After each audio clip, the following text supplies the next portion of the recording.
3850 క్యూసిక్ల నీరు వచ్చేటువంటి సామర్థ్యంతో మోటార్లు పెడితే మరి గత ప్రభుత్వం చంద్రబాబు నాయుడు గారు ఇచ్చిన మోటార్లు ఆ 3850 క్యూసిక్ల నీటిని కూడా ఉపయోగించుకోలేనటువంటి అన్యాయం చేసినటువంటి పరిస్థితి కూడా గత పాలనలో చూసాం.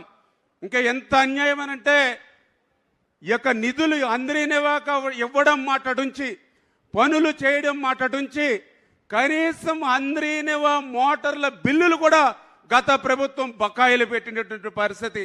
గత ప్రభుత్వ కరెంటు బిల్లులు కూడా ఈ ప్రభుత్వం అధికారంలోకి వచ్చాక చెల్లించేటువంటి పరిస్థితి వచ్చింది అని అంటే నాకు తెలుసుండి రాయలసీమకు ఏ ముఖ్యమంత్రి చేయనటువంటి అన్యాయం ద్రోహం జగన్మోహన్ రెడ్డి చేసినటువంటి పరిస్థితి చాలా క్లియర్గా అర్థమవుతున్నటువంటి పరిస్థితి.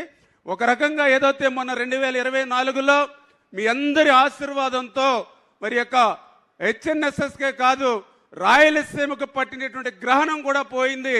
అందుకే మళ్ళీ రాయలసీమకి ఈరోజు మంచి రోజులు వచ్చాయి.